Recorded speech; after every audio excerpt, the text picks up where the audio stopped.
What's up, flows? Don't you knows I love all of you. What's going on, guys? Yo, it's overtflow. What's up? How are you guys doing today? First things first about the gameplay. It's gonna be a 51-0 flawless sniper gameplay on the map Mirage. I'm digging Mirage, you guys.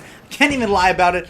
And yeah, this gameplay is gonna be 51 kills with 0 deaths with the DSR-50 sniper rifle, and of course it's gonna be tactical sniping. It's gonna be campy sniping, whatever you want to call it, but this is how I like to play when I use a sniper. You guys know this. And hey, besides, if you don't like the whole tactical sniper gameplay, I'll see you get a 51-0 sniper gameplays, boom. And if you do, then let me know, because I'm proud of you. Props to you, man. Nice job. Dap spam. Alright, guys, today we're gonna be talking about how on the way to California. If you guys didn't know, I was just in California for like 3 or 4 days or whatever the case might be, with my dad and my dad's wife, Angela. So I'm going to go ahead and talk about how before we left, we almost got carjacked by a guy with a gun. But before we do that, I want to thank you guys. Over the weekend while I was gone, we hit 11,000 subscribers, which to me is absolutely incredible. I mean, 11,000 people at one point or another decided I was cool enough that they wanted to stick around. And that, it means a lot to me, you guys. And you guys are absolutely awesome. I want to give a big thank you to all of you, and a big thank you to Chaos Silencer, because with, you know, he's been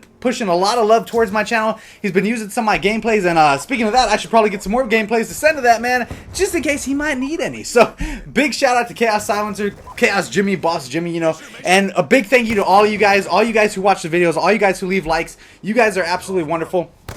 And I just appreciate it, you guys.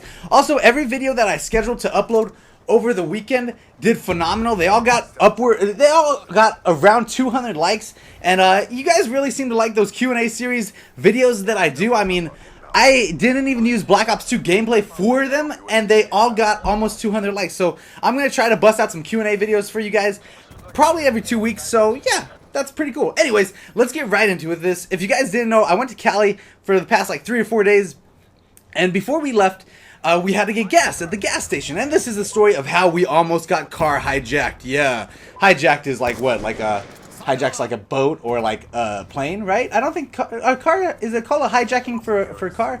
I don't know. We almost got carjacked by a dude with a gun. Let's break it down real quick before we left. If you guys didn't know, I live in Vegas, and I live right next to a freeway. Now, on my side of the freeway, it's all right. It's all right.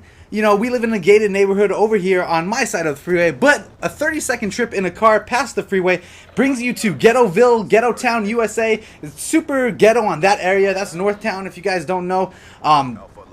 And basically, before we left, we had to get gasoline for the vehicle to drive to California, and my dad decides, let's go past the freeway and fill up at this gas station. And, you know, it was like 11 o'clock at night. And I was like, you know, I had a weird feeling about it. I was like, yeah, Dad, why do we always go to this gas station? What's going on here? We pull up to the gas station. My dad starts, you know, he puts the gas pump in the car, starts filling up, and then he comes back to the driver's side window and starts talking to me and Angela through the window. And now I'm in the passenger seat, and his wife Angela is in the back seat. Now, here's what happens. He's talking to us, and then he spins around, fists up. Like, you know, he squares up, fists up, and there's a guy standing there, literally like half a foot away from my dad's face, just like there. He's like, hey bro, you know, you got any money? And my dad's like looking at him the whole time. He's like, yeah, you scared me, you know, I almost hit you. Don't walk up on people like that. And so my dad goes in the car, keeps eyes on the guy, gets the guy $1.25, so $1.25. And he goes, here you go, man, you know, quarter bonus, so have a good night, man. And the dude, just to paint the picture, the dude's like a 40-year-old slender black dude. He looks like he probably did some drugs at one point or another. And just to be clear, it could have been anybody. It could have been a white dude, Mexican dude, Asian dude, black dude, whatever the case might be. I'm just trying to paint the picture vividly, and that all kind of rhymed. Whatever the case may be, vividly. I don't know. But either way, so the dude stands there. He keeps standing there, like right outside the driver's window. He's like a foot away from the driver's side window, and I'm in the passenger seat. Angela's in the back, and the dude just stares there. He's just like standing there, and he's like sizing up my dad, looking at the wheel of the car. And my dad keeps the car running as he pumps gas for some strange reason. And so he looks like he's sizing up my father, and then he's like is looking at the car wheel. Like, it's the weirdest thing how he's like, you know how somebody wants to take your food but they're checking to make sure you're not looking? That's what it was like he was gonna take the car, is what it seemed like.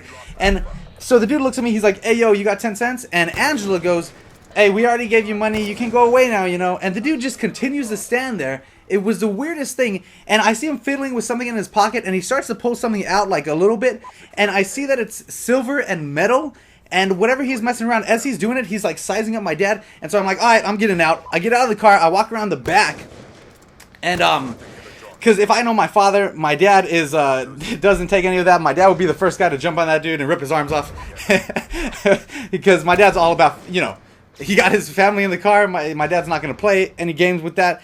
And so I walk around right behind my dad so that the guy can't entirely see me. So he, you know, has to question what I'm doing.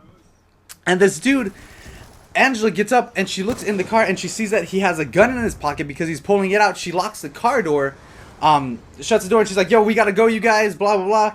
And this dude, like, is looking, he kind of looks around, looks at me, sees Angela locking the door, looks at my dad, like, props his foot up like he's about to lunge on the guy, and the dude, like, he looks confused, almost like there was too much going on, because maybe he would expect to feel a little bit more powerful with a gun, maybe people wouldn't be moving around like we were, and, so he's, like, looking at us, so my dad finishes up with the gasoline or whatever, shuts, you know, hops in the car, shuts the door, the guy goes in front of us with the gun pulled, like, halfway out of his pocket, stands in front of the car, like he's gonna block us off to do something, and my dad busts a U-turn and we leave. But it was a really scary situation because of the fact that the dude had a gun and he was just waiting for the moment to do something. But I guess because we all acted in such a chaotic fashion, like I got out of the car, Andrew's shutting the doors, locking the doors, you know, telling the dude to go away, and my dad's like putting his foot up, and my dad's like 50. My dad's 50 years old, but he's kind of a bigger dude. He's about 200 pounds, and his hands are the size of my head. And so clearly there was too much going on for this guy, but I had a lot of adrenaline pumping through me after that, just because it was a really scary situation. At first I thought the dude had a knife or a gun. I thought he had a knife, to be honest. But I mean, it was just scary. But we were all prepared for what it is, and honestly, I think the guy would have got pretty beaten up if he would have attempted anything. So, yeah, I don't know, but a really crazy situation, you guys. It just goes to show that you got to be careful wherever you are. And I realize that this video goes over, so you're probably looking at some type of picture, but I just wanted to let you guys know that little story. I thought it was really creepy. It went on for a couple minutes, probably, of this.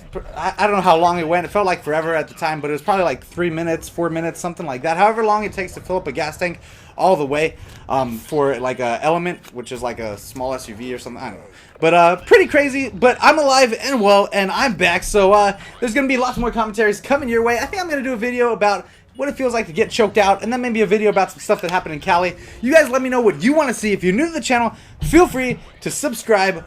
Also, let's see if we can get this video up to 115 likes. That'd be awesome. Love you guys very much. And yeah, I am over and out.